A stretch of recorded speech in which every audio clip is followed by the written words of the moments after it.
ये छोटी लड़कियां कहाँ बैठेंगी? Okay, no issue, come on.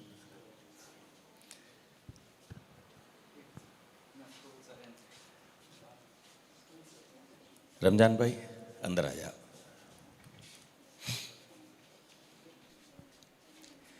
Girls, you won't be able to stand over here. You need to accommodate yourself. है ना? That camera, you need to take into account that as well. Yes, sit down.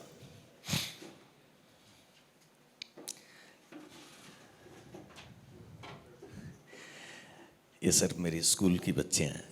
मैं exclusively girls के लिए एक school चलाता हूँ, Mihai. ये वहाँ से आई हैं सर। बैठिए सर।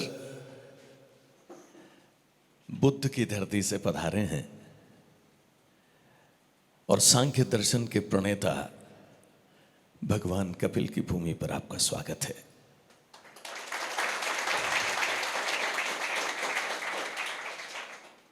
ये धरा मां करणी की है, ये धरा भगवान जंबेश्वर की है, ये धरा तेजाजी महाराज की है, ये धरा महापुरुषों की धरा है। और आप आज यहां पर एक सेनापति के रूप में पधारे हैं। इस सेनापति को, इस शिक्षक का प्रणाम स्वीकार हो सर। ये बीकानेर का बड़ा सौभाग्य है कि आपने जब से यहां का शीर्ष नेतृत्व पुलिस में संभाला है, निसंदेह अपराध रोके नहीं जा सकते, लेकिन अपराधों के अन्वेषण में जो गति आपने दिखाई है, लोगों में जो पुलिस के प्रति विश्वास जगा है, क्या आप कल्पना कर सकते हैं? कुछ समय पहले, मुझे नहीं पता आप में से कितने बच्चों ने देखा था, पूरा पुलिस प्रशासन गुलाब का फूल हाथ में लेकर के हर आदमी का रविंद्र रंगमंच पर सम्मान कर रहा था। यह सर की देन है। सर ने यह सिद्ध करके बताया कि जब शीर्ष नेतृत्व संवेदनशील होता है तो पूरा महकमा संवेदनशील होता है। आपके इस स्टिंट में यहां पर हर व्यक्ति इस बात से पूरी तरीके से मुतमईन है कि अब अगर वो पुलिस के पास में अपनी समस्या लेकर के जाएगा तो उसका समाधान होगा। आपने बीकानेर पूरे संभाग के लोगों को आश्वस्त किया है सर। हम सारी जिंदगी आपके सदैव ऋणी रहेंगे। इतने बड़े अधिकारी होने के बावजूद कितने सहज हैं, कितने मृदुल हैं, कितनी आत्मीयता से मिलते हैं। आपने बीकानेर में संगठित अपराधों की कमर तोड़ दी। आपने नशीले पदार्थों पर वो शिकंजा कसा कि अब यहां से सभी लोग त्राहिमाम त्राहिमाम कर रहे हैं। अवैध हथियारों पर आपने कार्रवाई की है। आपने हर उस संगठित अपराध की कमर तोड़ी है जिससे बीकानेर की जनता त्रस्त थी। सर, मैं इन सभी युवाओं के माध्यम से आपको पूरे बीकानेर की तरफ से शुक्रिया कहता हूं सर। आपकी उपस्थिति ने हमारा हौसला बढ़ाया है सर। आपकी उपस्थिति ने हमारा मान बढ़ाया है और आपकी उपस्थिति ने हमें यह सिखाया है कि जीवन में जो निर्धारित किया जा सकता है उसे हासिल किया जा सकता है। आज आपकी जो उपस्थिति यहां पर है, हम उम्मीद करते हैं कि आपके मार्गदर्शन में हमें भविष्य में यहां से कुछ IAS मिलेंगे और कुछ IPS मिलेंगे और हमें कुछ देशभक्त मिलेंगे जो जाति, धर्म और संप्रदाय से परे होकर के सिर्फ देश के भले के लिए सोचते हैं। आपको पहला ऐसा IG देखा जो सड़क पर अतिक्रमण तोड़ने के लिए स्वयं मौजूद है। ऐसा पहला inspector general of police Bikaner हमने देखा जो जब नाकेबंदी होती है तो खुद खड़े रहते हैं। ये बहुत रेयर है sir. You are one of the rarest of the rare. We love you sir. और अब मैं चाहता हूं कि ये जो बच्चे हैं ये आपके उद्बोधन से लाभान्वित हों सर। ये मैं बैठिए।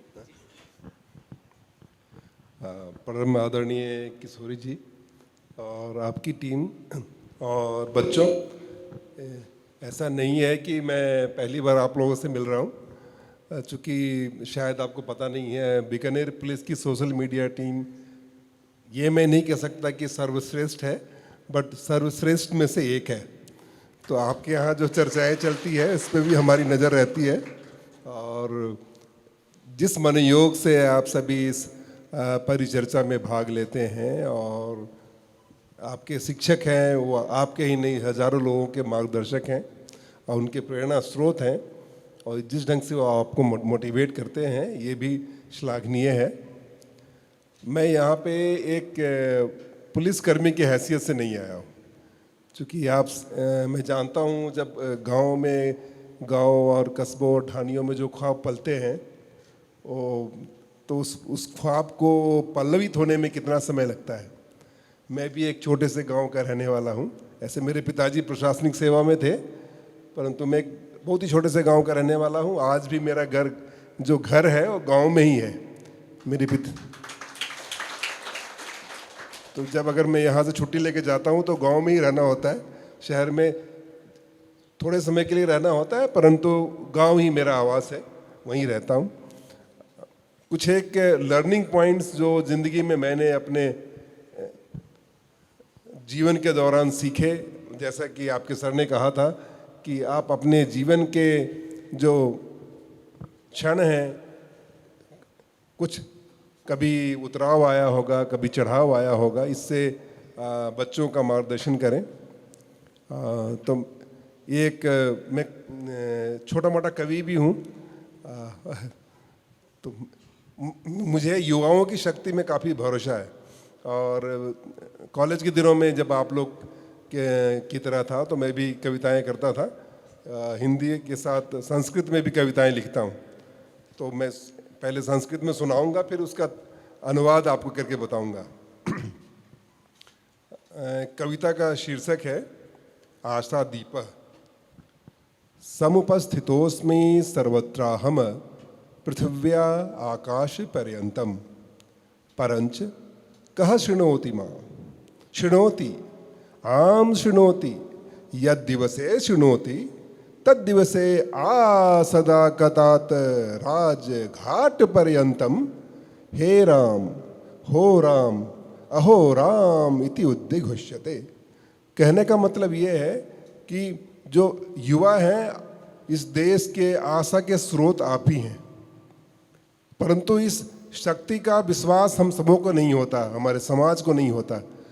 तभी हम याद कर पाते हैं जब राजघाट पे महात्मा गांधी के शहीद दिवस मनाते हैं, या कोई और भी महापुरुषों का शहीद दिवस मनाते हैं, या जन्मदिन मनाते हैं, या स्वतंत्रता दिवस मनाते हैं।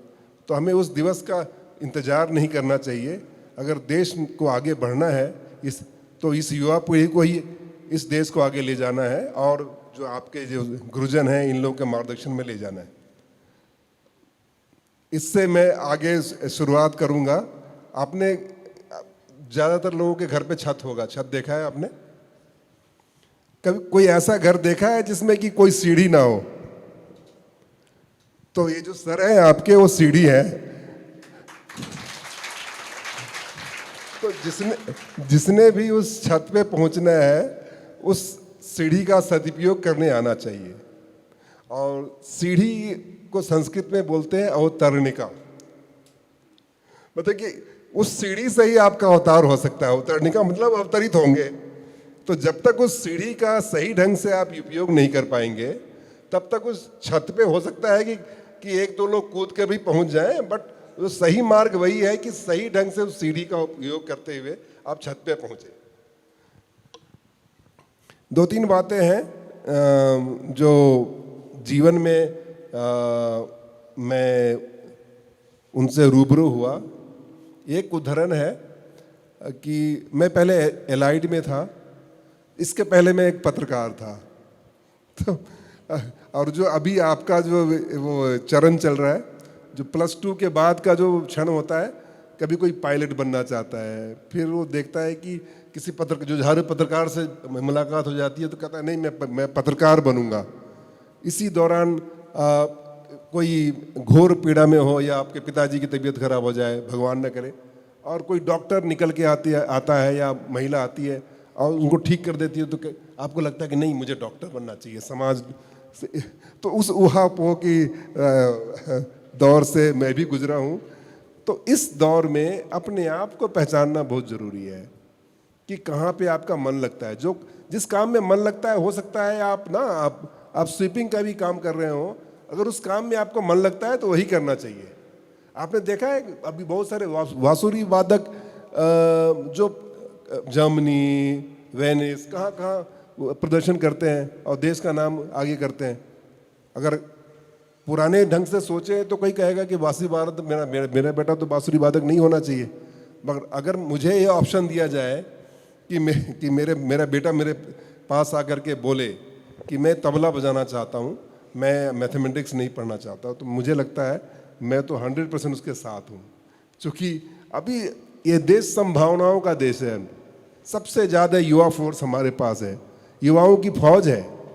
और युवाओं की फौज का मतलब है कि इनकी जो ऊर्जा को चैनलाइज करना बहुत आवश्यक है। जैसे आपकी ऊर्जा है, हमारे पास ऐसे प्रकरण भी आते हैं जब बच्चे हैं उनको कहते हैं कि हम आपको आईफोन दे देंगे, उनसे फिर अपराध कराते हैं कि आपको तो ये पिस्टल है, सिर्फ ट्रिगर दबाना है, घर के बाहर दबा करके आना, ये आईफोन आप ले जाओ, डिसेंट मॉडल। उसको लगता है एक ही तो ट्रिगर दबाना है और उसके बाद उसके अंत की शुरुआत होती है। तो अपने को किसी भी शॉर्टकट में विश्वास नहीं रखने।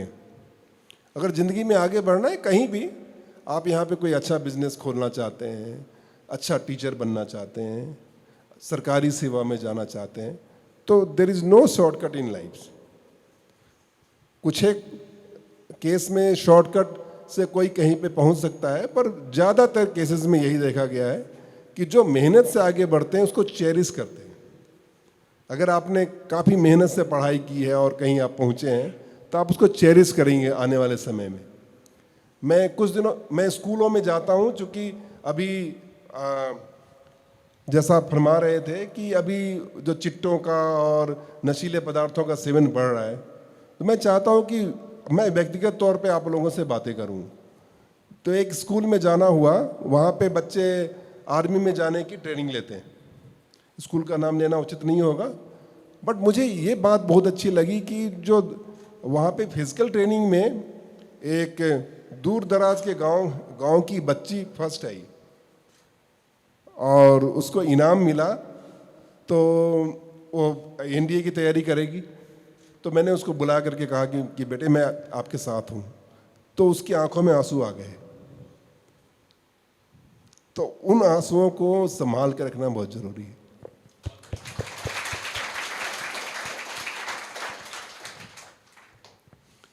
मैं 5 जिलों में एसपी रहा, तो इतने सारे हो सकता है काम किए हों, मगर कुछ एक काम मुझे याद है। मैं इसके पहले बूंदी जिले में एसपी था।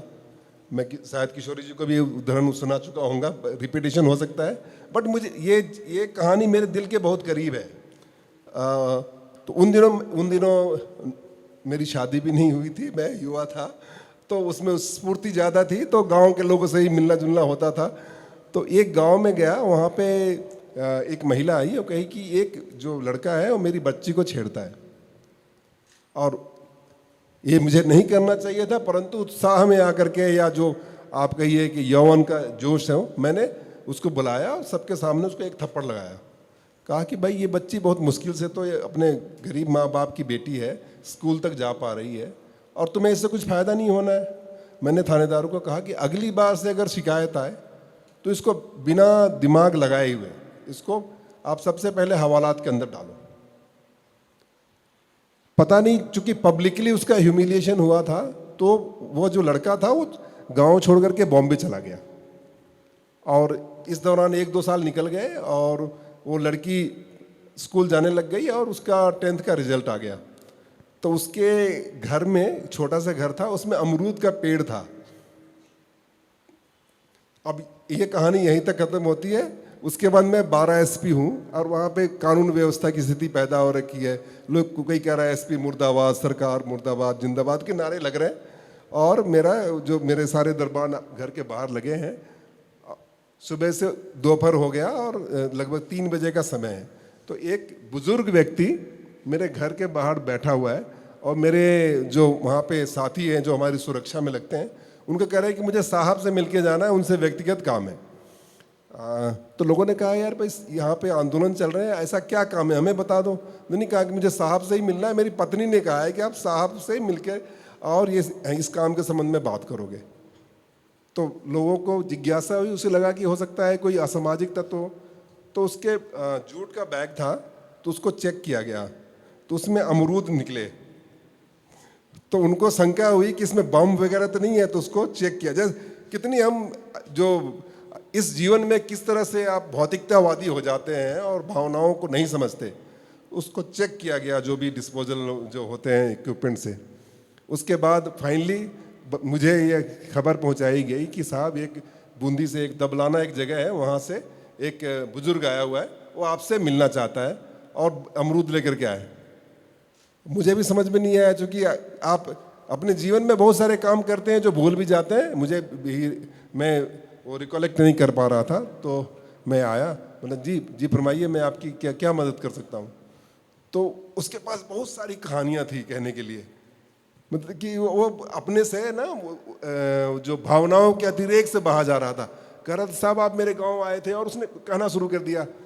मुझे भी समझ में नहीं आया। फिर उसने कहानी बताई कैसे मेरी पत्नी ने मेरी बच्ची को ढाढ़स बनाया, मेरी बच्ची स्कूल गई, स्कूल में उसने कहा कि एसपी साहब ने कुछ उसको थप्पड़ लगाया, अब निर्भीक होकर के पढ़ूंगी, और ज़्यादा मेहनत किया और 10th में वो पास कर गई। तो पास करने के बाद उसके घर के अमरूद में पहली बार अमरूद लगा, तो उनकी जो पत्नी थी उनको याद आया कि भाई ये पहला अमरूद एसपी साहब को जाना चाहिए।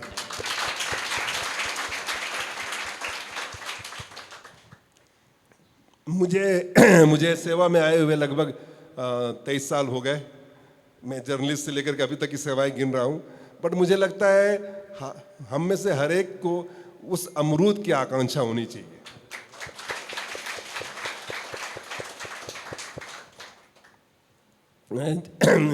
जीवन में बहुत सारे थोड़ा द्रवित भी हो जाता हूँ, बट मुझे लगता है ये सब स्टोरीज आपको ज़िंदगी में आगे बढ़ने में मदद करेंगी।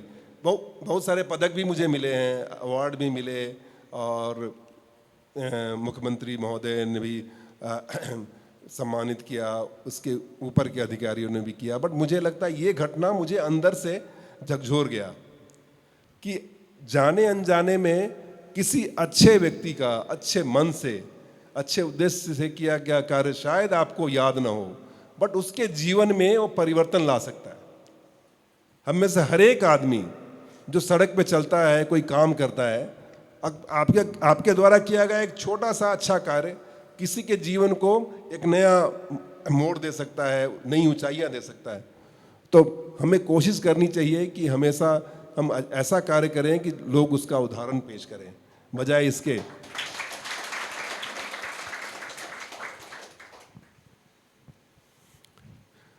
चूँकि आप सभी छात्र हैं, और किशोर जी ने कहा था कि आप मेरे आने से आपको अध्ययन में या मनन में मदद मिले, तब फिर मैं अब मुद्दे की बात पे आऊँगा। आ गया है।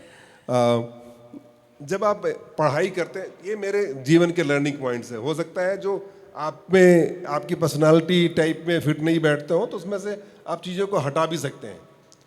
कोई भी विद्यार्थी, मुझे लगता है क्लास 10 एबव के लोग हैं यहाँ पे। हाँ, तो मुझे जब एक तो आपकी दिनचर्या सही होनी चाहिए। एक चीज नोटिस करें सर कि छात्र जीवन में मैं स्कूलिंग ही बता दूं। मैंने स्कूलिंग की है, एक नेत्रहाट पब्लिक स्कूल है, पलामू में है, आप गूगल करके देख सकते हैं। उसमें बहुत सारे ब्यूरोक्रेट्स पैदा हुए, साइंटिस्ट पैदा हुए, बहुत सारे लोग आए। और हमने कॉलेज की है जिसमें खाने से पहले भी मंत्रोच्चार करते हैं, जब कहीं जाते भी हैं तो मंत्रोच्चार करते हैं, और जब सोने से पहले भगवान को धन्यवाद देते हैं कि भगवान आज का दिन अच्छा गुजरा। उस स्कूल ने डिग्निटी ऑफ लेबर मुझे सिखाया। उस स्कूल में कोई भी नौकर नहीं है। जो जैसे हम आश्रम में रहते हैं, जैसे आपके हॉस्टल्स होते हैं, तो वहाँ खाना बनाने के लिए कुक होता है, बाकी सफाई का काम, शौचालय क्लीन करने का काम, सारा काम बच्चे खुद करते हैं। तो इसलिए अगर आज हमारे घर में कोई नौकर नहीं आता है तो थाली वाली साफ करने में मुझे कोई दिक्कत नहीं होती। हाँ। तो मुझे वो चीज़ें नहीं लगती, क्योंकि मैं तो बचपन से करता आया हूँ। और जब मैं कॉलेज में गया, मैं अपनी कॉलेज की बात बताता हूँ, जब वहाँ से बिहार से जब स्टीफेंस कॉलेज में गया, वो पूरा अंग्रेजों का, मतलब कि जहाँ पर लोग अंग्रेजी ज़्यादा बोलते हैं। किशोरी जी इसमें दक्ष है तो वहाँ अंग्रेजी ज़्यादा बोलते हैं। तो वहाँ पे जो नीचे वाले जो कारिंदे थे, जो आपका कमरा साफ करने के लिए आते हैं, या आप बेड कवर ठीक करने के लिए आते हैं, या आपके मेस में काम करते, वो मुझे बहुत सम्मान करते। तो लोगों को लगता है यार कि मतलब कि ये या तो एक किसी मंत्री का बेटा है या किसी पॉलिटिशियन का बेटा है। ऐसा कुछ है नहीं, मैं तो गांव का एक लड़का हूँ। तो स्कूल में मेरे यहाँ हर एक व्यक्ति को जी बोलते हैं, सम्मान के साथ। जैसे अगर धोबी को बुलाना है तो धोबी जी, मोची को बुलाना है तो मोची जी। तो कोई भी वहाँ पे काम करने के लिए आता तो बोलते कि हाँ राम कुमार जी, श्याम जी। कोई जाता तो दूसरे लोग बोलते श्याम इधर आओ, हम बोलते श्याम जी इधर आइए। तो वो चीज़ें उनको इतना टच कर जाती कि वो लोग फिर वो लगता है कि ये तो हम में से ही एक है। और इसी कारण से मेरा जो काम नहीं होने वाला होता था वो भी हो जाता था।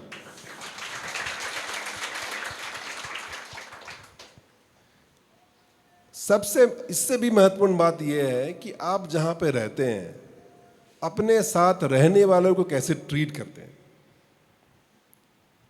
जैसे आप में से बहुत सारे लोग अमीर भी होंगे, मध्यम वर्गीय भी होंगे, सामान्य परिवार से भी आती होंगे।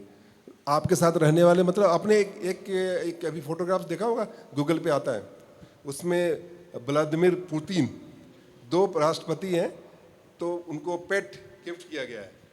तो एक पेट को तो ऐसे करके उठा रहा है और एक उसको प्यार से गले लगा रहा है।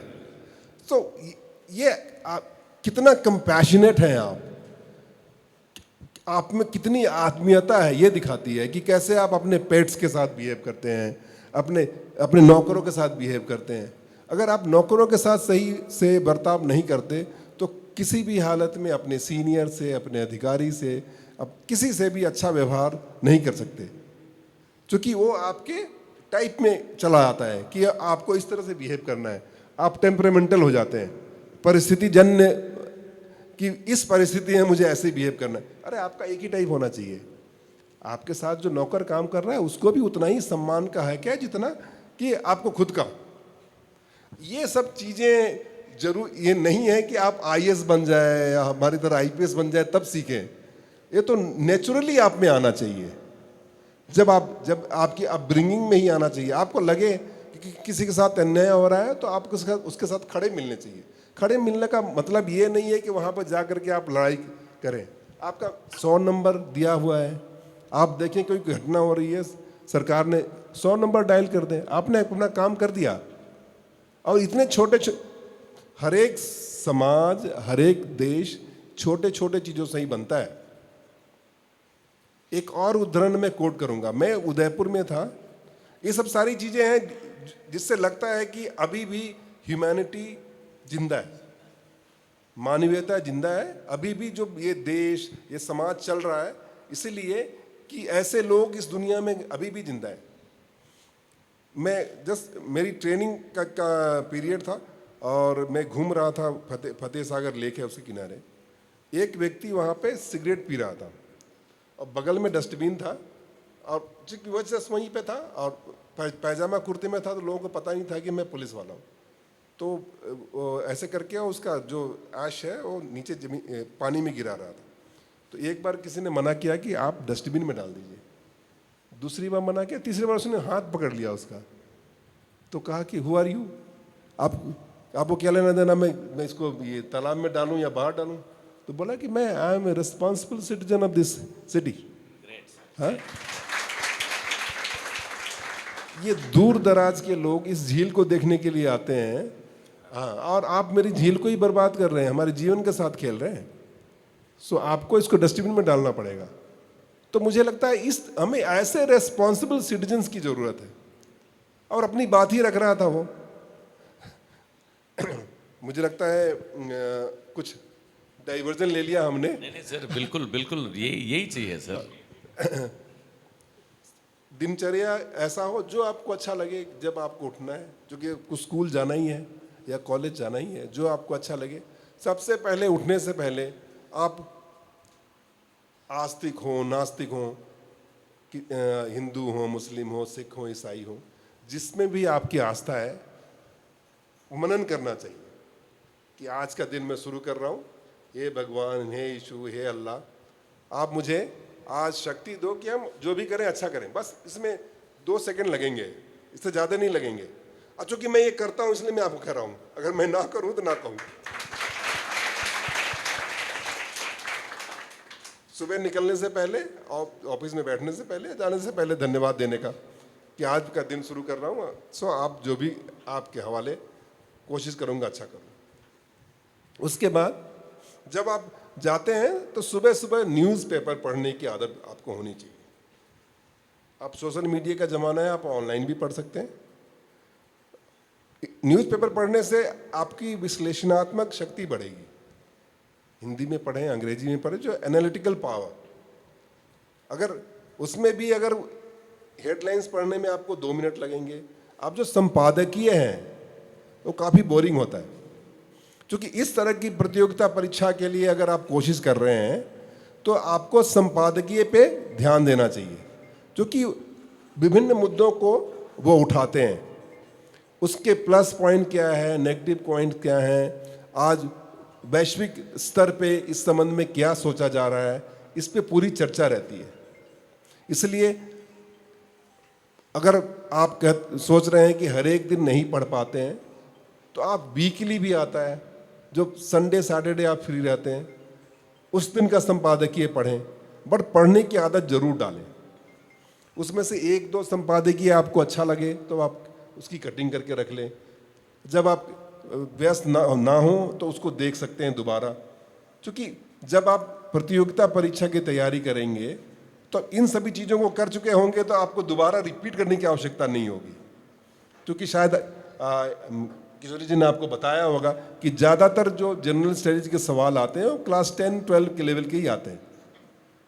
तो इस लेवल पे अगर आपकी तैयारी अच्छी है तो आपको ज़्यादा उसमें मेहनत करने की आवश्यकता नहीं है। आप अपने ऑप्शनल पे ध्यान दे सकते हैं, किसी में, बैंकिंग में या कहीं पे, क्योंकि बेस आपका मजबूत होना चाहिए। तो जो कंटेम्प्रेरी चीज़ें जो चल रही हैं, जो समीचीन जो चीज़ें चल रही हैं, उसमें क्या वाद विवाद हो रहा है, कौन सी चीज़ें होनी चाहिए, नहीं होनी चाहिए, फिर आपको याद करने की आवश्यकता नहीं रहती।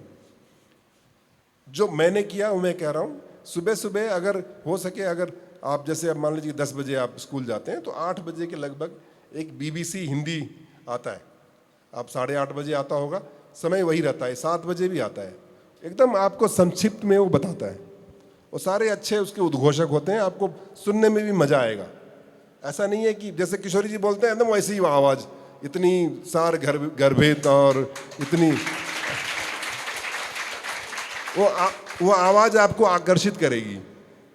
तो आप जब सुनेंगे आपको आप अगर आपने 6 महीना सुन लिया, उसके बाद 6 महीने के बाद जब आप पिकनिक पे भी जाएंगे तो छोटे वाले रेडियो लेकर के जाएंगे, वो आपका एडिक्शन बन जाएगा।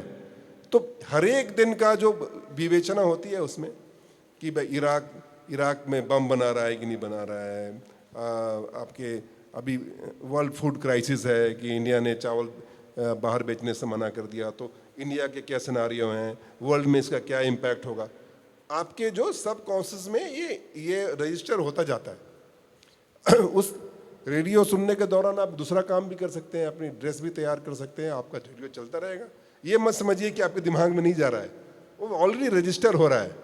इसमें मैं ये कहना चाह रहा हूँ कि आपको व्यक्तिगत कोई एफर्ट लगाने की आवश्यकता नहीं है, सब कॉन्शियस माइंड में ये सारे रजिस्टर होते जा रहे हैं। फिर जब आप स्कूल में जाएं तो लिखने पे ज़्यादा फोकस करें, क्योंकि आपने लिखने की जो एबिलिटी है, जो एनालिसिस है, वो अच्छी होनी चाहिए। तो जैसे टीचर ने कोई चीज़ पढ़ाया, आप 5 लाइन ही लिख लें, एक चैप्टर पढ़ा है वो आपको एग्जाम में भी मदद करेगा। क्योंकि सिविल सर्विसेज का कोर्स इतना वास्ट है, आप पूरा यहाँ से वहाँ तक किताबें भर दें। जैसे हम लोग की तैयारियों में तो यहाँ से शुरू होती थी और वहाँ तक किताबें रहती थी। तो फिर हमारे सीनियर्स ने भी कुछ बताया, हमने भी, अब हम आपको बताने की स्थिति में है। इसलिए मैं कह रहा हूँ कि वो जब आप कंसाइज लिखना शुरू करेंगे तो बड़ी बड़ी बातें छोटी छोटी करने में मैसेज लिखेंगे, या कोई भी जहाँ पे कि आपको एक्सप्लेनेटरी चीज़ें लिखनी पड़ती हैं, तो आप उसके मास्टर हो जाएंगे। आपको फिर वो ज़्यादा दिमाग लगाने की जरूरत नहीं है। जैसे इन्होंने 1 घंटे में पढ़ाया, आप जस्ट 5 लाइन में उसको कंसाइज कर सकते हैं, तो आपके हैबिट में आ जाएगा। वही प्रतियोगिता परीक्षाएं चाहती हैं कि सिर्फ इंफॉर्मेशन नहीं, इंफॉर्मेशन प्रीलिम्स में हो सकता है, उसको कैसे एनालिसिस कर सकते हैं, किसी चीज़ को देखने का नज़रिया क्या है, और उसी नज़रिए के आधार पर आपको नंबर मिलते हैं। इसके बाद जब आपकी कोई भी मान लो हिस्ट्री है, हिस्ट्री का पढ़ने का व्यवहार एकदम साइंटिफिक होना चाहिए। आपको लगता होगा और हिस्ट्री रटंत विद्या है, हिस्ट्री मेरे पास ऑप्शनल था इसलिए मैं बता रहा हूँ। हिस्ट्री से ज़्यादा वैज्ञानिक कोई चीज़ हो ही नहीं सकता। शुरू नॉन सेडेंटरी लाइफ से शुरू होता है, जब पाश्योर लैंड्स में जाते हैं, फिर एक इस्टेब्लिश जगह पे आते हैं, सेडेंटरी लाइफ होता है, उसके बाद समाज के पास वेल्थ होता है, वेल्थ की सुरक्षा के लिए एक तंत्र गढ़ते हैं, उसके फिर राजा होता है, राजा के बाद लोगों को लगता है कि राजा तो अन्याय कर रहा है, तो डेमोक्रेटिक सिस्टम होता है। अगर आप देखेंगे ना तो आपको पूरा सीढ़ी समझ में आएगी चीज़ें। ये आपकी जो मॉडर्न इंडिया है, मॉडर्न इंडिया भी देखें, नॉन कॉपरेशन मूवमेंट हुआ, सिविल डिसओबीडियंस मूवमेंट हुआ, भारत छोड़ो आंदोलन हुआ, सब स्टेप बाय स्टेप। ऐसा नहीं है कि गांधी जी कोई हवा में नहीं सोच रहे हैं, एवरीथिंग इज सिस्टमैटिक। उसी ढंग से अगर आप पढ़ेंगे कि जिस ढंग से ये चीज़ें आगे बढ़ रही हैं, तो फिर आपको एकदम मैं ये रटंत विद्या की जरूरत ही नहीं है कि ये हुआ तो ये हुआ, ये हुआ तो ये हुआ, और एवरीथिंग इज इंटरकनेक्टेड। एक दिन मैं सिर्फ एक 30 मिनट का हो सकता है सेशन ले पाऊंगा आप लोगों को, मैं कि आधुनिक भारतीय इतिहास, जो आपको लगता है वो सारे डेट्स हैं, इसमें ये घटनाएं घटी, एकदम साइंटिफिक ढंग से पढ़ाऊंगा। जैसे नहीं होता है कि K2CR2 7 + H2SO4 = दे, ऐसा है। मतलब कि सिर्फ ये तो मॉडर्न की बात कर रहा हूँ, एंशिएंट तो समझेंगे तो एकदम ही लगेगा कि ये तो पूरा ही वैज्ञानिक है, हर एक चीज दूसरे से जुड़ी हुई है। तो अगर चीजों को जोड़ के रखें, एक समावेशी दृष्टिकोण रखेंगे, तो आने वाले समय में ये चीजें आपको मदद करेंगी। इसके अलावा अगर हिंदी में पारंगत है तो एक हिंदी न्यूज़पेपर की आदत होनी चाहिए। कोई भी आपके घर में भी पिताजी भी रखते होंगे, नहीं रखते होंगे तो आप ऑनलाइन देख लीजिए, ऑनलाइन भी बहुत ही चीप मिलती है, नहीं भी मिलती है तो आप एक जो फ्री मिलती है उसकी आदत डाल लें। आपको न्यूज़पेपर पढ़ने की आदत होनी चाहिए अगर प्रतियोगी परीक्षाओं में आना है। और क्यों होनी चाहिए? क्योंकि सरकार आपसे अपेक्षा रखती है कि मैं जो लोक सेवक चुन रहा हूँ उसको कंटेम्प्रेरी चीज़ों की सही जानकारी हो, उसमें हमारे जो सिद्धांत हैं, जो भारतीय संविधान के तहत जो हमें अधिकार दिए गए हैं, उसके तहत वो सही निर्णय ले पाए। तो जब तक सारी चीज़ों की जानकारी आपको नहीं रहेगी, आप अच्छा परफॉर्म नहीं कर पाएंगे। और मैं फिर से बोल दूं, सिविल सर्वेंट एक मीडियोकर व्यक्ति होता है, वो जीनियस नहीं होता। जीनियस यहां बैठे हैं।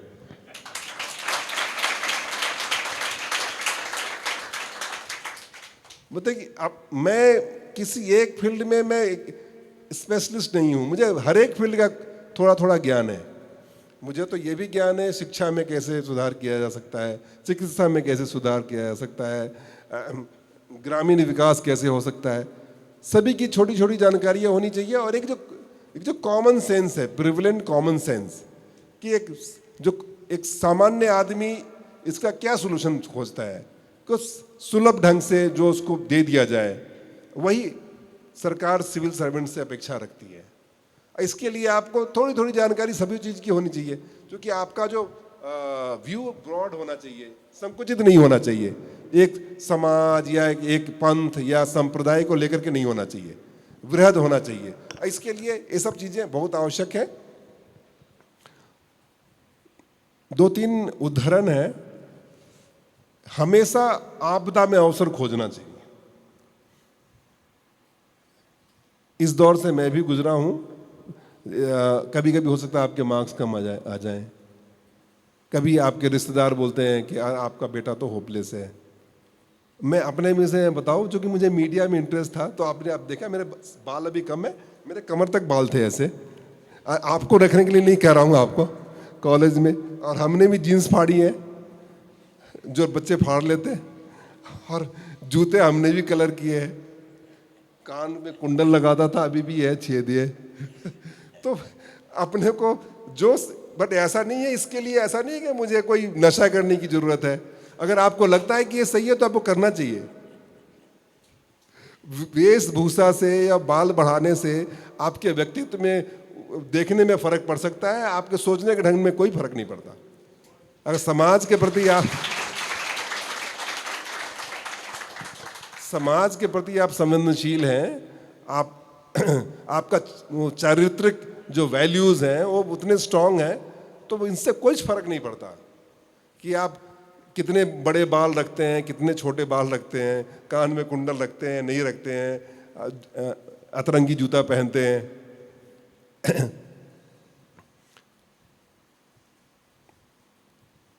एक नॉलेज, स्किल एंड एटीट्यूड, साहब बताया होगा सर ने आपको। अगर आगे बढ़ना है तो आपके पास जो जितनी ज्ञान होनी चाहिए, ज्ञान के साथ स्किल, और सबसे महत्वपूर्ण बात है सिविल सर्वेंट को कि आपका एटीट्यूड होना चाहिए। अगर हमारा सेवा करने का एटीट्यूड ही नहीं है तो एक गलत जगह पे आना चाह रहे हैं, ये जगह आपके लिए नहीं है। इसलिए कि अगर पैसे कमाने हैं तो पैसे कमाने के दूसरे रास्ते भी हैं।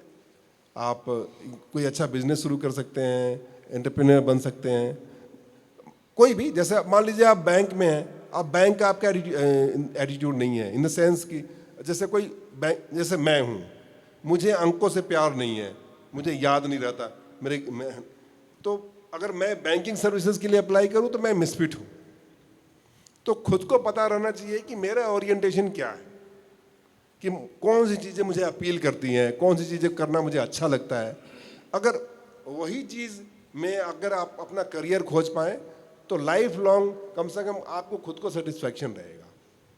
और इस लेवल पे आपको ये जरूर सोचना चाहिए, क्योंकि आपके दौर से मैं भी गुजरा हूँ। हर एक महीने मेरा चेंज कर जाता था कि नहीं मुझे तो ये बनना है, फिर वो बनना है। 6 महीने के बाद एक फॉरेन सर्विस के अधिकारी आए, अभी आपके फॉरेन मिनिस्टर है, मेरे कॉलेज के ही पढ़े, तो उनका भाषण हुआ हमारे यहाँ, तो हाँ, तो उन्होंने बड़ा अच्छा बोला। मैंने कहा यार ये अद्भुत व्यक्ति है, मुझे तो विदेश सेवा में जाना है। उसके बाद किरण बेदी आ गई कि अद्भुत महिला है, इससे अच्छी महिला तो कोई हो ही नहीं सकती, तो पुलिस सेवा में ही जाना है। मतलब हर एक 2 महीने में 3 महीने में आप अच्छे लोगों से मिलेंगे तो उसी में जो आपको बेस्ट लगे वो करना चाहिए। और जो आपको खुद को जचे, 2-3 बातें मैं लिख करके लाया था। सर गिटार भी बजाते हैं। उसमें भी आएंगे।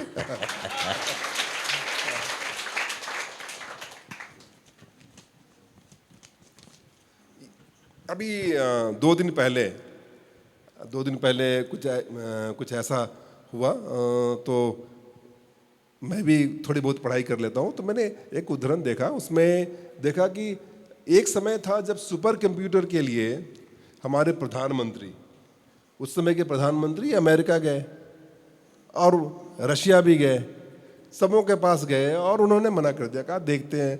बताइए जैसे मान लो कि अब ये बच्ची है, ये कहेगी कि अंकल मुझे गिटार चाहिए, तो मैंने कहा बेटा देखते हैं, मतलब कि तुम्हारी उम्र नहीं हुई है गिटार बजाने की, पर हो सकता है मुझसे अच्छा गिटार बजाती हो। तो इंडिया को उन्होंने मना कर दिया सुपर कंप्यूटर के लिए। जब वो वापस आए तो भारत के एक वैज्ञानिक थे, सब सारे उन्होंने कहा कि आप अपने लोगों पे कोशिश करते हैं, तो उन्हें सारे वैज्ञानिकों की मीटिंग बुलाई और यहाँ पे अभी उन वैज्ञानिक का नाम मैं भूल गया, जो कि जिनको कि कहा जाता है कि जो हमारे आईटी के जनक हैं, हाँ साउथ इंडियन है। तो उनको बुलाया, तो उन्होंने कहा कि प्रधानमंत्री जी ने बुलाया, तो उन्होंने कहा कि कितने दिन में बना लोगे? तो कहा सर जितना समय आपको इंपोर्ट करने में लगेगा उतने दिन में हम बना लेंगे। तो प्रधानमंत्री जी को अपने लोगों को विश्वास नहीं था, मतलब कि उन्होंने एक्सप्लोर नहीं किया था। क्या ऐसी बात? बोले कि एकदम सही।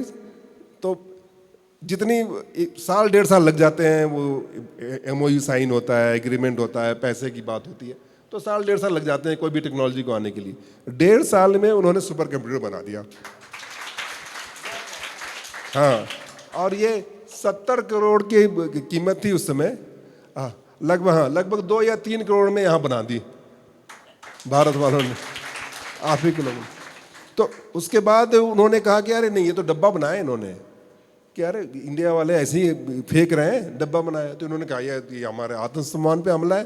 तो जीरुक चले गए, जहाँ पे कि सारे सुपर कंप्यूटर्स की प्रतियोगिता थी, उसमें दूसरे नंबर पे आए।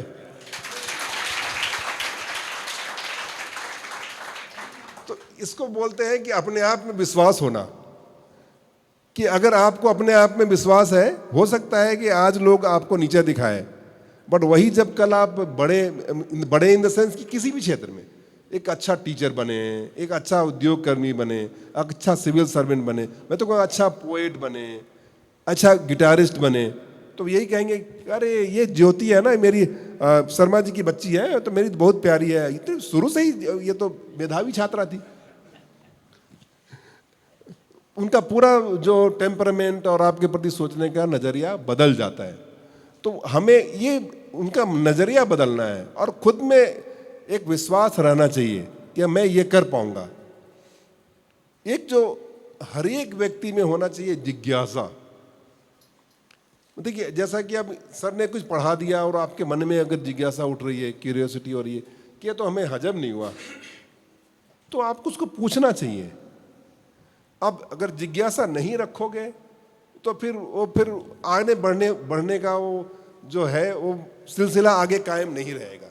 क्योंकि अगर पूरी मानवीयता अगर जिंदा भी है तो जिज्ञासा, क्यूरियोसिटी के कारण सेब बहुत दिनों से गिर रहा होगा नीचे, किसी ने प्रश्न किया कि भाई नीचे ही क्यों गिरता है, तो गुरुत्वाकर्षण शक्ति का आविष्कार हुआ। इसलिए जिज्ञासा होनी चाहिए। आप जब भी पढ़ें आपको लगे कि अरे इसमें ऐसे ये तो बात हजम नहीं हुई, तो आप अपने टीचर से पूछिए, अपने पीयर ग्रुप से पूछिए।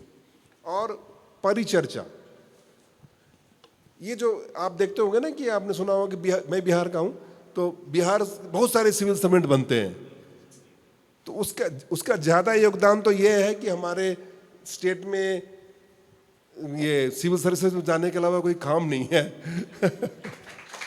धंधे उतने नहीं है, तो लोग एक जगह फोकस करता है। बट उससे भी महत्वपूर्ण है कि जो वहाँ से जो बच्चे आते हैं आपस में बैठ करके परिचर्चा करते हैं।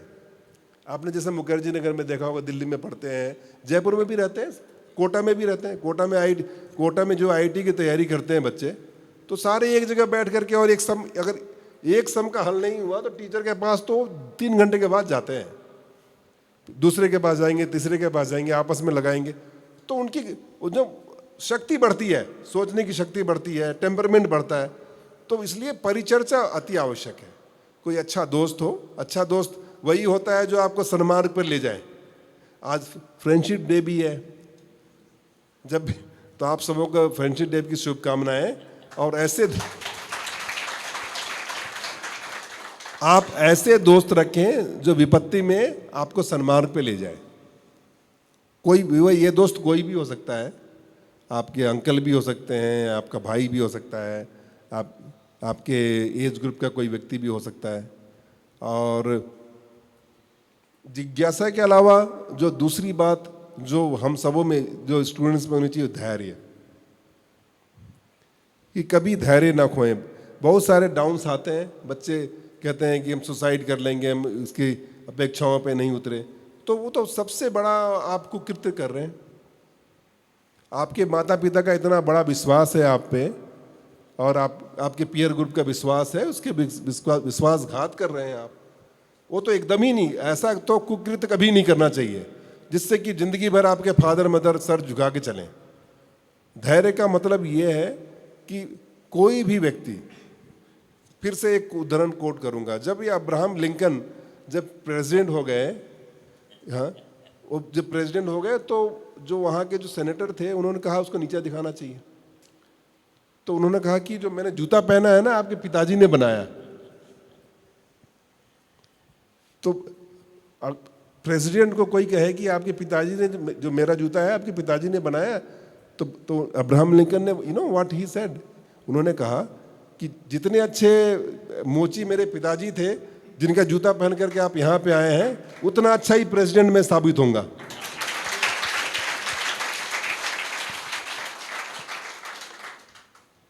तो इसलिए कि किसी के नीचा दिखाने से, या कभी आपके मार्क्स कम आ गए, कभी ज़्यादा आ गए, आप इंटरव्यू भी पढ़ते होंगे कि कोई आईएएस ऑफिसर था, सेकंड डिवीज़न से पास करा, और फिर उसने वो आईएएस ऑफिसर है और वो ज़्यादा से पब्लिक से खुद को कनेक्ट कर पाता है। और एक तो मेरी खुद की मान्यता है, इसको अन्यथा ना लें, जिस भी विद्यार्थी को 95%, एक मेरे रिश्तेदार हैं उनके बच्चे को 99% आया मार्क्स, तो बहुत दुखी हुए। अब इस बार की बात है, बहुत दुखी हुए क्योंकि दिल्ली में 99 से ऊपर ही सारे एडमिशन्स होते हैं। ये सही घटना है, उदाहरण नहीं दे रहा हूँ। तो दुखी हुए तो उन्होंने कहा कि बच्चे की काउंसलिंग करानी है, आप इनको एक बार बुला के समझाओ, ये सबके तो 99.3 आ रहे हैं, किसी के 94 आ रहे हैं, 5 आ रहे हैं। तो मैंने कहा कि भाई साहब, काउंसलिंग की आपको जरूरत है, बच्चों की जरूरत नहीं है। तो जो बच्चे ना 95 से ऊपर लाते हैं उनका विकास एकांगी होता है, मेरा मानना है। उसके पास ना क्विज प्रतियोगिता में भाग लेने का समय है, ना डिबेटिंग करने का समय है, ना यहाँ पे जा करके, और जो अब हनुमान जी के यहाँ यात्रा करने जाते हैं हमारे यहाँ के, हाँ पुंडरासर जाने का समय है, ना कहीं मेला जाने का समय है। सर्वांगी विकास होना चाहिए। तो मैं तो कहता हूँ 85% करो, लाओ, और उसके बाद आप फुटबॉल भी खेलो, पुंडरासर बालाजी के भी ढोक दे करके आओ, यहाँ मेला लगे तो मेला में भी जाओ, हाँ? बहन की दोस्त की शादी है, उस शादी में जाके नाचो भी। तो वो व्यक्ति ज़्यादा आने वाले समय में प्रगति करेगा, बजाय इसके कि किताब में लगा हुआ हो 99.9, 99.3, 99.2 करता हो। वैसे लोगों की भी आवश्यकता है, वो साइंटिस्ट अच्छे बन सकते हैं, रिसर्च में अच्छा काम कर सकते हैं, परंतु जो नॉर्मल वे में जो एक एंटरप्रेन्योर बनने की बात है, एक सिविल सर्वेंट बनने की बात है, बिजनेस को चलाने की बात है, उसके लिए तो एक बेंच मार्क है, वहाँ तक आपके मार्क्स आ गए, सही है। उसके बाद तो आपको जो दैनंदिन क्रिया है कि एक सामान्य आदमी क्या करता है, कोई गाना गाता है, कोई डिबेटिंग करता है, कोई पेंटिंग करता है, कोई जाकर के समाज सेवा करता है। अगर ये सब सारे गुण आप में हैं तो आने वाले समय में ये सारे गुण भी आपको मदद करेंगे एक अच्छा आदमी बनने में। और इससे भी महत्वपूर्ण बात कि एकाग्रता में विश्वास होना चाहिए। कोई भी चीज करें उसको एकाग्र मन से करें। ऐसा नहीं कि अगर पढ़ाई कर रहे हैं तो इधर तो 1 घंटा ऐसे बर्बाद चला गया, फिर जाकर के कोचिंग की, उसके बाद फिर जाकर के लिखाई करी। जो भी चीज़ है आप फोकस्ड होके करें। अगर साइंस स्ट्रीम लिया है तो फोकस्ड होके साइंस पढ़ें, ह्यूमैनिटीज़ लिया है फोकस्ड होके ह्यूमैनिटीज़ लें, अच्छा वाचन करना चाहते हैं तो उसमें भी फोकस करें। बहुत सारे लोग हैं जो अभी अच्छे यूट्यूबर हैं, आप उनकी जर्नी देखेंगे, शुरू में वो बोल नहीं पाते थे और अभी किसी को बोलने नहीं देते। तो इसलिए एकाग्रता बहुत आवश्यक है। और सबसे महत्वपूर्ण कि जो नेतृत्व क्षमता का विकास, धीरे धीरे ग्रेजुअली अपने आप को ओन अप चीज़ें करनी आनी चाहिए। जैसे आपका छोटे भाई को समझाते हैं घर में, या आप अगर छोटे हैं तो बड़ा भाई आपको बताता है, आपके चाचा बताते हैं कि नहीं ऐसे चलनी चाहिए। अगर आप तैरना आप में से कोई आता होगा तो कोई ना कोई सिखाता है आपको। तो उसी तरह से आदमी का व्यक्तित्व का विकास भी ग्रेजुअली होता है और धीरे धीरे आप उस लीडरशिप को लेने की कोशिश करें, तभी आप आगे जाएंगे। जैसे आप +2 में हैं, जब ग्रेजुएशन में जाते हैं, उसके बाद जाते हैं, तो आप में एक क्षमता होनी चाहिए कि आप पब्लिक स्पीकिंग कर रहे हैं या राइटिंग कर रहे हैं, कोई भी चीज़ कर रहे हैं, तो आपको लगे कि भाई कि एक डिसीजन लेने की स्थिति में मैं आ गया हूँ। और इससे भी महत्वपूर्ण बात यह है कि आदमी असफलताओं से ही सीखता है। हर एक व्यक्ति हमेशा सफल नहीं होता, हर एक के लाइफ में डाउन्स आते हैं। तो अब ये मान के चले कि जब कभी भी कोई आपको फेलियर मिले, आप समझ लेना कि अब मैं जीतने वाला हूँ। मेरी बात एकदम गांठ बांध के रखना। आप जब कभी भी आपको लगे कि इस एग्ज़ाम में नहीं हुआ, आप कहना कि अब मेरा दिन शुरू होता है, अगली बार मेरा होने वाला है। अब ज़्यादातर सफल लोगों को आप देखेंगे किसी न किसी फील्ड में कहीं ना कहीं वो मार खाए रहते हैं। आप कोई पोएट देखिए, किसी का हृदय टूट जाता है या उसकी पढ़ाई सही से नहीं हो पाती है। कोई साइंटिस्ट है, आप जैसे एपीजे अब्दुल कलाम की स्टोरी आपने सुनी होगी। वो ऋषिकेश में जब एनडीए का एग्ज़ाम देने गए और इंटरव्यू में जो भी चीज़ें हैं तो नहीं हुआ उनका, उनकी बहन का गहना बेच के गए थे। ये सही तथ्य पे आधारित चीज़ें मैं बता रहा हूँ। और ऋषिकेश के पास एक महर्षि जी का आश्रम है, हाँ, शिवानंद जी के, वहाँ पे गए और तो उन्होंने देखा तो कहा कि अब मेरे जीवन में कुछ है नहीं, मुझे तो सुसाइड करना है। तो उन्होंने कहा कि बेटा कोई बात नहीं है, अभी खाना वाना खा लो, अभी इसके विषय में बाद में सोचेंगे। उसके बाद जब दोबारा बात कही तो कही कि यार भाई तुम तो बड़े चीज़ के लिए बने हो, ये कौन सी चीज़ है, ये तो छोटी सी एग्ज़ाम चली गई, तुम तो इतने बड़े चीज़ के लिए बने हो तुम। और देखिए कल को आपका मिसाइल मैन बनता है, कल को प्रेसिडेंट बनता है। अगर उसी दिन वो कहे कि नहीं मेरा एनडीए में नहीं हुआ और उससे सुसाइड कर ले, तो इतने बड़े व्यक्तित्व से हम अपन वंचित हो सकते हैं। इसलिए आपके आसपास भी लगे कि chips are down for somebody, कोई डिप्रेस्ड है, कोई असफल हो गया है, तो उसके पीछे खड़े रहें। उसमें से हो सकता है कल का कोई राष्ट्रपति जी हो, उसी में से कोई मिसाइल मैन हो। और मैं जब भी आपको लगे कि आप असफल हो रहे, छोटी मोटी, पहले मैं आप मेरी कहानी देख लो। पहले मैं पत्रकार था, पत्रकार से मैं एलआईडी में आया, सिविल सर्विसेज में जो कम नंबर आते हैं, उसके बाद फिर आईपीएस बना। और हो सकता है कुछ दिनों में छोड़ करके मैं फिर समाज सेवा में लग जाऊं। तो जीवन ऐसे ही बढ़ता रहता है, जीवन ऐसे ही बढ़ता रहता है, वैसे ही ग्रेजुअली आप आगे जाएंगे। कभी भी आपको लगे कि आप कोई असफलता मिल रही है, और ये हमेशा से आप मान के चलिएगा कि सोसाइटी कभी भी ऊर्ध्वगामी नहीं रही है। मतलब कि ऐसा नहीं रही है कि हर एक के बच्चों को करे नहीं बेटा तुम तो सिकंदर है और तुम तो इस देश का राष्ट्रपति, कोई सोसाइटी नहीं करती। सुकरात को जो विष दिया गया था, क्यों दिया गया था? इसलिए कि वो सही बात बोल रहे थे। इसलिए आप सही बात करेंगे तो ये अपेक्षा, अगर लोगों ने आपकी प्रशंसा कर दी बहुत अच्छी बात है, आप इसको कंसोलेशन प्राइज के रूप में ले लीजिएगा। अरे अच्छी बात है कि चाचा जी ने बोल दिया, पर ये मान के चलें कि लोगों को अच्छा नहीं लगेगा, तो अपने धुन में लगे रहो, आप अपने धुन में लगे रहिए। और इस पंक्ति से मैं अंत करूंगा कि आप कोई भी ऐसा काम, जब मैं किशोरी जी जब मैं एलाइड से जब आईपीएस बना, तो मेरी माता जी ने मुझे बुलाया। बिहार में जब माता जी बुलाती हैं तो उसका मतलब होता है कि शादी की बात करने के लिए बुला रही होंगी। जो कि मैं जॉब में लग गया था, तो माता जी ने बुलाया कि रीजनल जो हमारी लैंग्वेज है बज्जिका, वैशाली का मैं रहने वाला हूँ। तो हाँ हाँ हाँ, तो उन्होंने कहा कि बउआ हमारा के कुछ बात करे के है, मतलब कि son I want to talk to you on certain issues. तब बोले कि मम्मी बोल ना, इतनी ही बोल दे। मतलब कि so mother please tell me here only, तो ना हमारा अकेले में बात करेगा बा।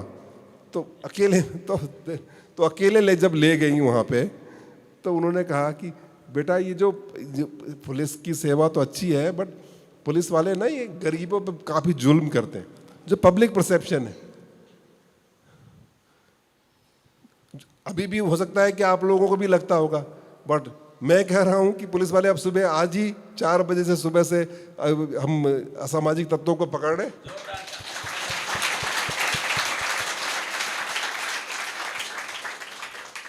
जब आपकी दिवाली आती है तो हम 4 दिन पहले से तैयारी करना शुरू कर देते हैं कि दिवाली में ट्रैफिक जाम नहीं हो।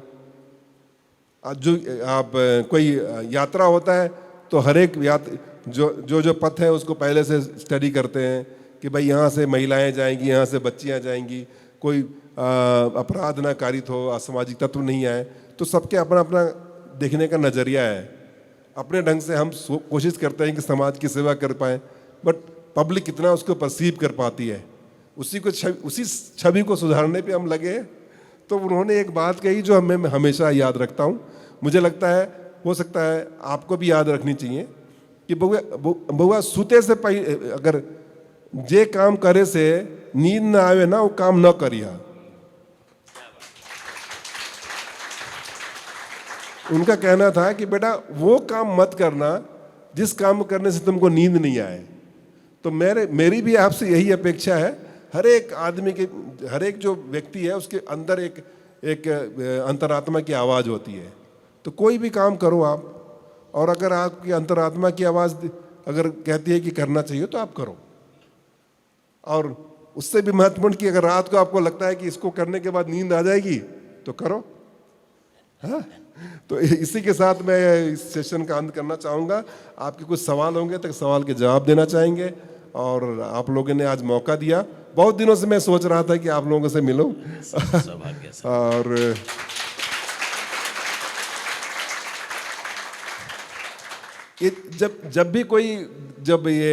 मैं तो बीकानेर एक बड़ा शहर है बट एक बड़ा गांव भी है। गांव इस मायने में कि हर एक आदमी एक दूसरे को प्यार करता है, वो सम्मान देता है। जो हमारे जो गांव की जो हमारी परंपराएं हैं अभी भी जीवित है यहाँ पे। लोग एक दूसरे के सुख दुख में शामिल होते हैं। तो मुझे लगता है कि बीकानेर को एक गांव वाला शहर बन रहना चाहिए बजाय कि शहर वाला शहर। और जब भी कोई, जैसे मैं कह रहा था, वो जब बच्ची थी वो बज्जू से आई थी और एनडीए पास करना चाह रही थी, तो मैंने उसकी आंख में ना जो देखी तो मुझे लगा कि ये तो मैं ही हूँ। आपको सपने उसके आंख में जो ललक देखी तो मुझे लगा कि ये तो मैं ही हूँ जो एक गांव में पली बड़ी बच्ची और एनडीए जाने का सपना देख रही है। मैंने कहा बेटे आपको कोई भी ज़रूरत हो, किसी भी ढंग से मैं मदद कर पाऊँ, तो नहीं कहा कि अंकल आपने बस मुझे हौसला अफजाई कर दी, इतना ही पर्याप्त है, मैं कहीं ना कहीं तो निकल ही जाऊँगी।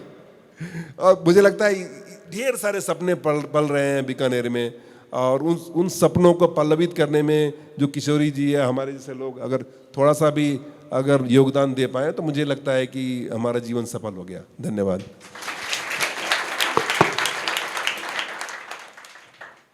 मैं क्या कहूं सर आपके शब्दों के लिए। आपका हर शब्द हृदय की गहराई से निकल रहा था, हर शब्द में लगाव था, आकर्षण था, हर शब्द ने हमें मंत्रमुग्ध किया, जीवन का यथार्थ आपने सामने रखा। सर ये 2 तरीके के स्टूडेंट्स आपके सामने बैठे हैं।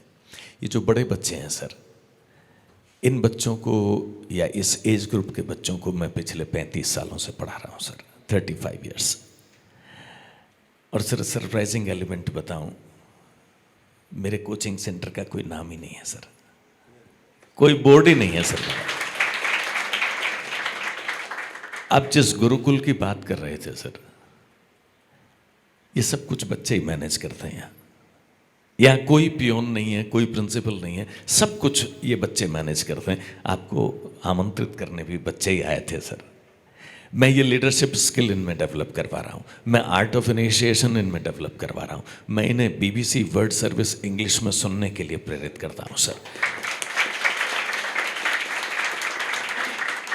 ये सभी बच्चे यहाँ पर विमर्श करते हैं सर। 1 घंटा मैं पढ़ाता हूँ, 1 घंटे ये स्टूल्स वगैरह इन्हीं के लिए ये बाहर बैठ करके विमर्श करते हैं sir. And they have their own discussion in their own way sir, and they are improving like anything. ये जो छोटी बच्चियाँ बैठी है सर, ये मेरे जीवन का सपना है। मैं बीकानेर में सिर्फ लड़कियों के लिए एक स्कूल चलाता हूँ, मेहाई नाम है सर उसका, मेहाई माँ करने का नाम है सर। ये बच्चियाँ जो आप फरमा रहे थे सर, ये स्केटिंग जानती हैं, स्विमिंग जानती हैं, डांस जानती हैं, ये किसी भी मंच पर बोल सकती हैं, हिंदी और अंग्रेजी दोनों में निष्णात हैं सर। इन बच्चियों के सर्वांगीण विकास में मैंने अपना जीवन पूरी तरीके से झोंक रखा है सर।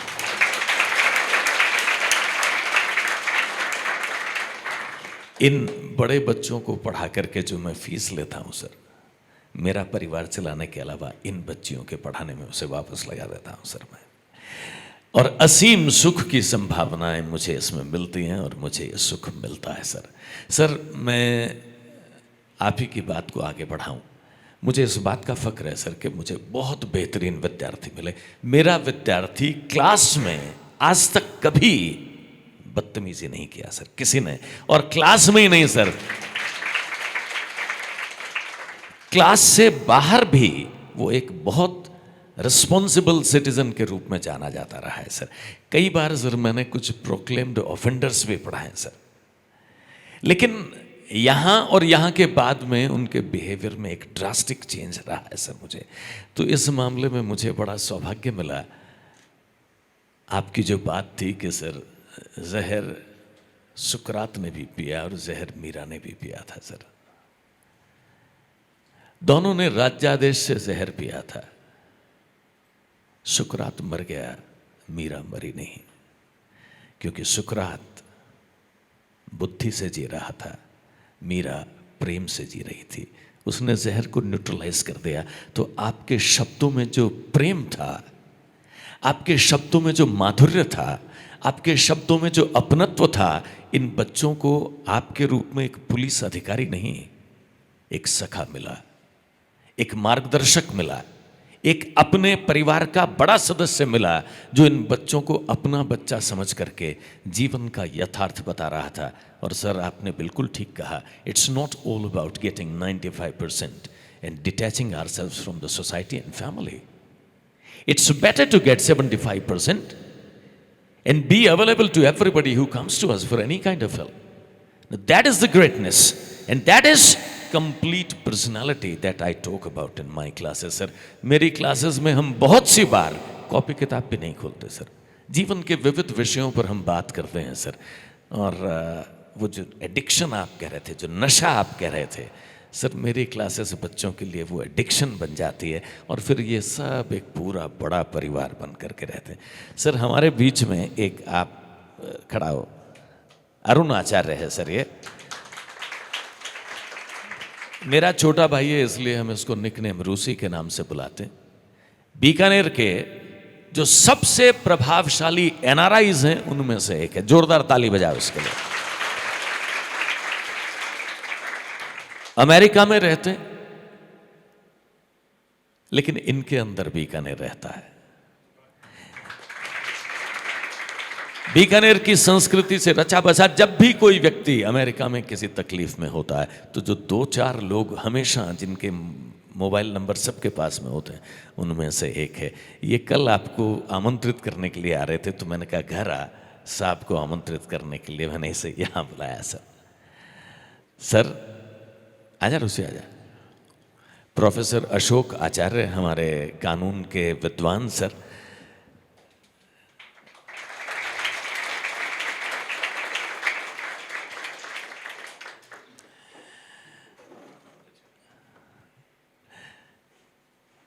सर ये आपकी उपस्थिति यहाँ हमें भविष्य में और बहुत ओम प्रकाश जी देंगे, हमें भविष्य में और बहुत संवेदनशील और बेहतरीन प्रशासनिक अधिकारी देंगे। आपने जिस स्नेह से बात की है सर, कोई कुछ, if any of you wants to say ask anything, कुछ पूछना चाहें, बात करना चाहें, भवानी सिंह जी। हाँ हाँ बोलना बेटा, बोल।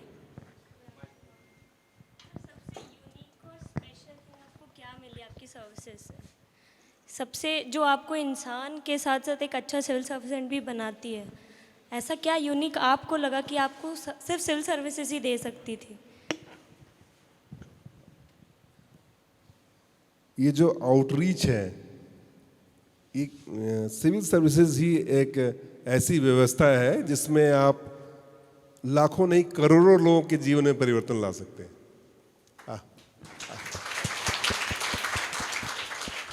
आपका एक छोटा सा एफर्ट, जैसे पुलिस की बात अपन बाद में करेंगे, मैं अभी 5 साल अभी डेपुटेशन पे था, तो वहाँ पे procurement of wheat and rice मैं हरियाणा में देखता था। मैं जनरल मैनेजर था फूड कॉरपोरेशन ऑफ इंडिया में। की जो प्रोक्यूरमेंट होती है वो चूँकि ऑनलाइन नहीं होती है, तो किसान अपने आढ़तियों से कर्जा लेते हैं, और जब भी कोई ज़रूरत पड़ती है, बेटी की शादी होती है तो उस पर कर्जा लेकर के आता है, वो आढ़तिया लिख लेता है। जब किसान जब उसको अपने प्रोड्यूस को बेचने के लिए आता है मंडी में, तो बेचता है तो वो पैसा आढ़तिया को जाता है। आढ़तिया उस जो भी अपने बकाया को काट करके किसान को देता है और किसान लेके चला जाता है। आज तक ये चीज़ें चल रही थी। अभी ऑनरेबल प्राइम मिनिस्टर का ये इनिशिएटिव था, उन्होंने कहा कि अपन ऑनलाइन व्यवस्था करेंगे, क्योंकि किसान को पता नहीं है कितना पैसा लेता है, कितना सूद उसका लेता है और कितना लौटाता है। तो अब उस व्यवस्था का मैं पार्ट बना कि हमने ऑनलाइन प्रोक्योरमेंट की व्यवस्था करी। जो किसान आता है उसके एक लैंड रिकॉर्ड्स इंटरलिंक कर दिए प्रोक्योरमेंट से, कि अगर मान लीजिए हमारे पास 5 एकड़ ज़मीन है, तो 1 एकड़ में अगर 20 कुंटल हो रहे हैं तो 100 कुंटल वो आएगा और मंडी में बेच जाएगा, और उसके नाम से ही उसके बैंक के खाते में ही पैसा जमा होगा और वो देगा आढ़तिया को। तो आप विश्वास नहीं करेंगे, ये हजारों करोड़ रुपए, ये 100-150 नहीं, हजारों करोड़ रुपए जो किसानों को ऐसे ही आढ़तियाओं को दे देना पड़ता था, आज वो किसान खुद अपना कैलकुलेट करते हैं और आढ़तियाओं को देते हैं और उनके खाते में जा रहे हैं। इस तरह का मैं किसी कॉरपोरेशन में हूँ या कॉरपोरेट लाइफ में हूँ, तो मैं ऐसा चेंज नहीं ला सकता। तो सरकार ने सुविधा दी और उस कारण से मैं कर पाया। जहाँ तक पुलिसिंग की मैं बात करूँगा, एक व्यक्ति आता है, जिला पुलिस अधीक्षक है, आईजी आता है, और उसके एक एफर्ट से, यहाँ पे एक उदाहरण देना चाहूँगा। यहाँ पे एक बच्ची पढ़ने के लिए आई थी गंगानगर से, और उसको कुछ मनचले परेशान करते थे और गांव के परिवेश की थी, तो उससे उसके कुछ पिक्चर ले लिए और उसको ब्लैकमेल कर रहे थे। ज़्यादातर हमारी बच्चियों में वो उतना सामर्थ्य या संबल नहीं होता जाकर के कंप्लेन कर रहे हैं, जो मैं कहता हूँ करना चाहिए, ये आपका राइट है। जब आपको कोई परेशान करे, अपने प्रिंसिपल को बताओ, नहीं बताओ अपने एसपी को बताओ, अपने आईजी को बताओ। तो उन्होंने प्रिंसिपल को बताया, और यहाँ पे डॉटर्स ऑफ बीकानेर हमने एक यहाँ पे एक कार्यक्रम किया था, उसमें वो सारी बच्चियों से मुलाकात हुई। मैंने कहा कि कोई भी समस्या हो आप मेरे पास आ सकती हैं। उनको संबल था, तो प्रिंसिपल आ गई और हमने फिर जाल बिछाया, और जब बिछाने के बाद उस बच्ची को हम पार्क में लेकर के गया और उन लड़कों को हमने गिरफ्तार किया। मेरा सिर्फ इतना कहना था कि हो सकता था कि 1-2 महीने के बाद में वो बच्ची कोई दूसरा स्टेप उठा सकती थी, हो सकता था सुसाइड कर ले, क्योंकि बहुत सारी चीज़ें होती हैं जो अपने पेरेंट्स को आप बता नहीं सकते, और अब दूर दराज से आते हैं, आप गलत लोगों के संगति में भी फंस जाते हैं। वो छोटा सा पेपर में चला, तो राय सिंह नगर के कोचिंग जाने वाले बच्चियों ने मुझे पोस्ट कार्ड लिखा, कहा कि हम 2 बजे आते हैं यहाँ पे कोचिंग करने के लिए, और ये मोटरसाइकिलों में नीचे लगा करके और उसमें चिनगारी लगाते हुए लड़के आगे पीछे करते हैं। तो मैं चाहती हूँ कि जिस तरह से आपने उसको सुरक्षा दी, यहाँ पे भी आप पुलिस वालों को भेजो। तो बिना पुलिस वालों को ये बताए हुए कि बच्चियों ने लेटर लिखा है, 1 दिन के बाद ही पुलिस वाले जस्ट गए और गश्त लगाई, फिर एक दूसरा पोस्ट कार्ड आया कि आपका बहुत बहुत शुक्रिया कि आपने हमारा नाम नहीं बताया। ये सब पुलिस की बात नहीं है। जब आप आईएएस में भी होते हैं, तो जिस ढंग से, जैसे अभी मैं कोट करना चाहूँगा, जो पहले डिविजनल कमिश्नर हमारे थे, या अभी आईएएस अफसर जो हमारे जो कलेक्टर हैं, जिस तरह से आपके आयरन काउंट को लेकर के उन्होंने एक अभियान चलाया, और वो फिर पूरे स्टेट में नहीं, पूरे कंट्री में ही फर्स्ट आया, और जिस तरह से विमेन लिटरेसी को बढ़ावा दे रहे हैं, तो एक अधिकारी बनकर के आप अपने एक एफर्ट से लाखों के जीवन में परिवर्तन ला सकते हैं, वो एक प्राइवेट सर्विस में शायद हम नहीं ला पाए। वहाँ पे भी ला सकते हैं, बट जो आपको स्कोप मिलता है वो काफ़ी ब्रॉड है और वास्ट है। उसके साथ ही आपको जो संवैधानिक जो आपकी जो गारंटीज़ हैं, जैसे आईपीसी हैं, सीआरपीसी हैं, इसका भी संबल रहता है, तो आप उन चीज़ों को इम्प्लीमेंट कर सकते हैं। मेरा सिर्फ इतना कहना है कि जो चित्रकार का जो कैनवास होता है, प्राइवेट जॉब में हो सकता है छोटा हो, यहाँ कैनवास बहुत बड़ा होता है। तो आपकी अगर आपकी मनसा सही है तो आप अच्छे बड़े चित्र के साथ साथ एक अच्छा पेंटिंग भी कर सकते हैं। जी, thank you sir.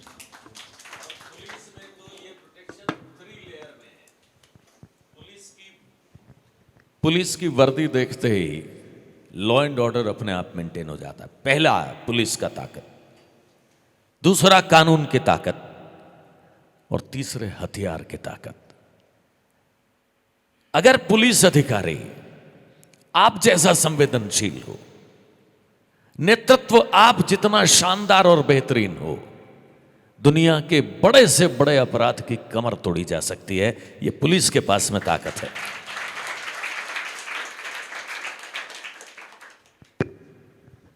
Anybody else? Anything else if you wish to say?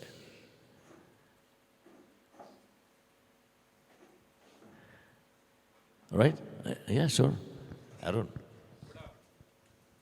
Rational and practical question है, तो प्लीज डोंट माइंड। आपकी एम्बिशंस और आपका जो व्यक्तित्व मैंने भी पिछले 15-20 मिनट में देखा, आपने जो बोला इन बच्चों को, it was amazing and very inspiring.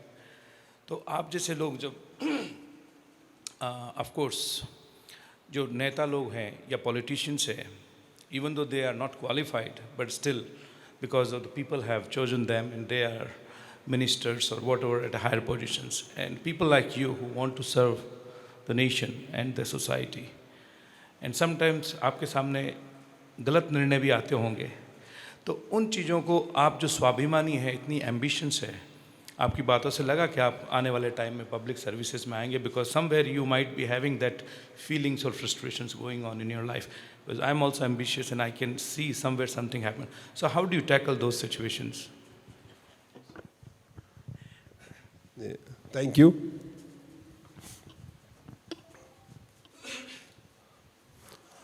मेरा यह व्यक्तिगत मानना है कि जो राजनेता हैं या पुलिसकर्मी हैं या आईएएस ऑफिसर हैं, सारे समाज से ही आते हैं, और सबसे महत्वपूर्ण बात है कि उसकी सेल्फ रिस्पेक्ट, जो किसी की भी सेल्फ रिस्पेक्ट है, उसको हार्म नहीं पहुँचे।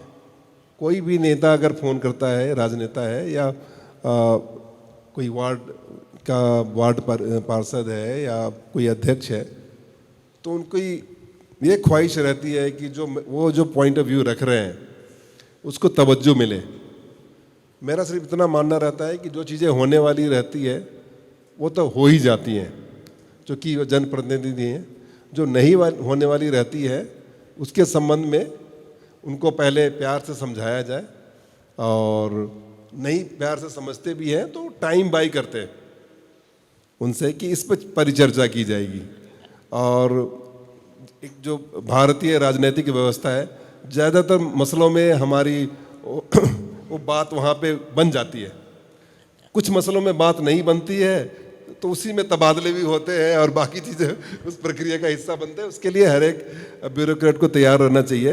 परंतु मेरा फर्म बिलीव है कि जैसे आप देखेंगे, मेरे जो फोर फादर्स जो भी हैं वो पब्लिक लाइफ में थे, इसलिए मैं कह रहा हूँ, तो वो बताते थे कि जब पार्लियामेंट में स्पीच देखनी हो तो आप जो लोहिया जी की स्पीच सुनो, आप मुलायम सिंह यादव की स्पीच सुनो। लोग कहते हैं कि पता नहीं ये समाजवादी सही बोलते नहीं है, आप देखेंगे ज़मीन से जुड़े हुए मसले उठाते हैं वो। हो सकता है लोगों को इरेटिक लगे कि वो क्या बोल रहे हैं, बट वो they know the pulse of the people, कि जो गांव देहात ज़मीन के मुद्दे उठाते हैं, उन मुद्दों पे अगर अपन ट्रांसपेरेंट होकर काम करें। जैसे मैंने अगर किसी को रिलीफ दिया कि भाई ये पेन मैं आपको दूंगा, तो दूसरे को भी दिया जाना चाहिए। अगर इस ढंग से अगर काम करें तो ज़्यादातर मसलों में हमारी बात बन जाती है। बात तभी बिगड़ती है जब आप एक व्यक्ति को तो कहते हो कि ये तो आपके लिए ग्राह्य है और दूसरे को कहते हैं आपके लिए अग्राह्य है। और मुझे लगता है कि इससे अपने आप को बचना भी चाहिए हर एक ब्यूरोक्रेट को। And I am more than sure the way you are touring in everything, so we are hopeful कि आप जैसे लोग अगर पब्लिक सेवा में आएंगे तो then sky is the limit. क्योंकि सारे युवा और जो लोग अपने आप को कहीं इस्टेब्लिश कर चुके हैं, वहाँ से लौट करके और वापस अगर सार्वजनिक जीवन में आना चाहते हैं, मुझे लगता है इससे बड़ी चीज़ क्या हो सकती है। बिल्कुल सर। Thank you. और अरुण तो सैकड़ों हजारों युवाओं के लिए बीकानेर में प्रेरणा स्रोत रहा है सर। बड़ा ऊर्जावान लड़का, engineer by profession and has been staying in the US for last more than 20 years, I suppose, right? 18 years, that's true. तो सामाजिक सरोकार नितेश सर को गुलाब भेंट करने की प्रक्रिया। सर आज तो वास्तव में ऐसा लगा ही नहीं कि सर हमारा ये विमर्श कहीं पर रुके, चर्चा कहीं पर रुके। आपने जो स्नेह दिया सर, आपने जो मार्गदर्शन दिया, ये बच्चे भवानी सिंह जी पता रहे, नितेश, अरुण, ये बच्चियाँ, जय किशन जी, है ना, आप फोटोग्राफ्स प्रॉपर लें सर, आप फोटो लें, है ना। और हम सब ये बच्चियाँ भी सर के साथ फोटो खिंचाएं और सर जैसा बनना है। हाँ, यहाँ ऊपर आ जाओ आप लोग। नहीं अभी बैठे, दैट कैमरा, यस रूसी आ जा। कोई बात नहीं। यस सर, ये इंस्पिरेशनल प्रेजेंस आपकी इन बच्चियों के जीवन में बड़ा परिवर्तन लेकर के आएगी सर, मुझे ये विश्वास है। आप जैसे बेहतरीन अफसर जब बच्चों के साथ में मिलते हैं, ये समाज निर्माण की प्रक्रिया का बेहतरीन अंग है सर। हम लोग शिक्षक हैं, आप लोग सेना के वो अधिकारी हैं जिनकी वजह से पूरा शहर निश्चिंत होकर के सोता है। डन। अरुण आजा, नितेश, गणपत, आप लोग भी आ जाओ। Yes sir.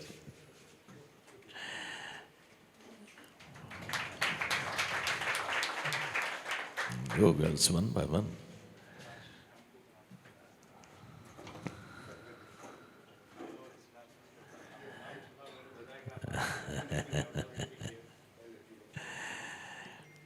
Girls, sir, they wish to give you.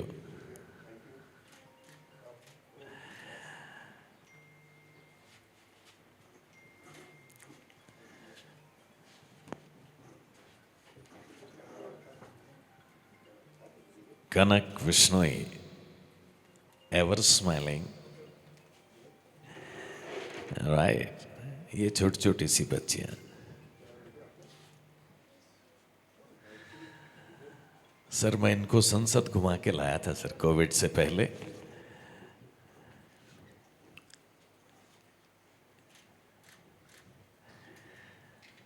आपके बच्चे काफी मोटिवेटेड हैं। अरे सर, ये मेरा बड़ा सौभाग्य है सर, मुझे बीकानेर के सब बेहतरीन बच्चे मिले, सबसे बड़े औद्योगिक घराने के बच्चों को पढ़ाने का अवसर मिला।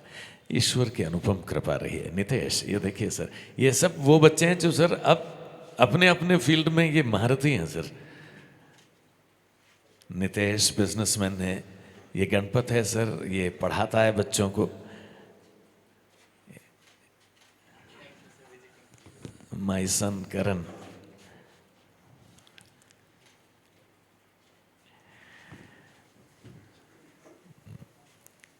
राइट। आप लोगों का बहुत बहुत शुक्रिया कि आप लोगों ने मौका दिया। और मैं तो ऐसे भी इंटरेक्ट करता रहता हूँ स्टूडेंट से, और अपन एक नई परिपाटी शुरू कर रहे हैं ऐसे कि जैसे होता है ना कि संगठित अपराधियों को पहले संगठित अपराधियों को सह मिलती थी या जो भी चीज़ें होती थी, तो अपन एक जोश से कह रहे हैं कि जो ऑर्गेनाइज क्राइम करने वाले हैं उनके लिए जीरो टॉलरेंस है। और इसमें जब तक आपने सुना होगा जेपी आंदोलन का नाम सुना है? हाँ, तो जेपी आंदोलन में क्या सारे युवा थे उनके साथ, तो युवाओं की इतनी बड़ी फौज है बीकानेर में। अपने को तो zero tolerance for organise crime, zero tolerance for crime against women. जो सोसाइटी अपने बहन बेटियों की इज्जत नहीं करता वो सोसाइटी कभी आगे नहीं बढ़ सकता, कभी भी नहीं। तो आप सभी ये संकल्प लेकर के जाएं कि सारे कोई भी अगर कोई ऐसा कोई काम करता है, और we are there with you. ये सारे सेशन जो अपन कह रहे हैं, me as a head of the range, 4 जिलों का मुखिया होने के नाते मैं उनके बिहाफ पे कह रहा हूँ, आप जिन थानों में भी जाएंगे हम ये परिवर्तन लाना चाह रहे हैं कि आपको सकारात्मक पुलिस मिले, आपके साथ आपके भाई बहन की तरह व्यवहार करने वाला पुलिस मिले। तो जब भी आपको ऐसा कोई अवसर मिले आप जरूर जाएं, और नहीं तो मैं हूँ यहाँ पे, आप मुझे सीधे अप्रोच कर सकते हैं। आप सोशल मीडिया से भी कर सकते हैं, मेरे ऑफिस में भी आगे कर सकते हैं। बच्चे मुझसे मिलते हैं, मुझे अच्छा लगता है, क्योंकि तभी मैं अपने आप को कनेक्ट कर पाता हूँ। और मॉडरेटली आपके रेंज को एक युवा आईजी मिला है जो कि मेरे पास ज़्यादा ऊर्जा है तो आप लोगों के बीच में आने में मज़ा आता है। और बहुत बहुत शुक्रिया किशोरी जी, आपने मुझे यह मौका दिया। और हमारे बंधु हैं रमजान जी, ये बहुत सालों से मुझसे जुड़े हुए हैं। और अरे आप thank you sir, thank you. एक ही ग्रुप है सर, हम पासवान साहब के साथ एक बार यूएस जा रहे थे सर, जा नहीं पाए।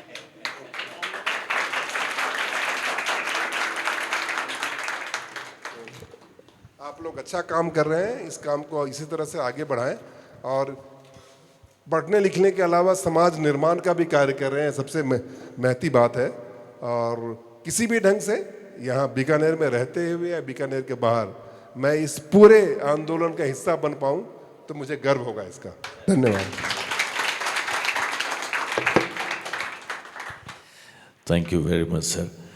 ये बच्चे जिंदगी में आपके सानिध्य के सदैव ऋणी रहेंगे, मैं भी रहूँगा सर। प्रणाम सर, प्रणाम।